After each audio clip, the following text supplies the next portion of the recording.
how to make a solo server in Roblox. Hey guys, in this video, I'm going to show you how to make a solo server in Roblox. Stick around till the end so you don't miss any steps. Let's jump in.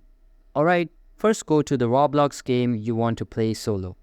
For this example, I'm using a game called Boba Cafe. Now, for this to work, the game needs to have private servers enabled.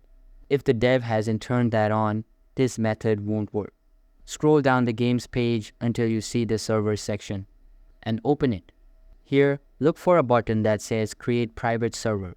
Click it. Now, in some cases, private servers might cost Robux. But if the game offers it for free, you'll see that too. In my case, this one is free, so I'll go ahead and name the server and click Buy Now. Once it's created, click on Customize. From here, you'll see a few options. You can toggle whether friends are allowed and leave the member list empty if you want to stay completely solo. Now just click back to private servers.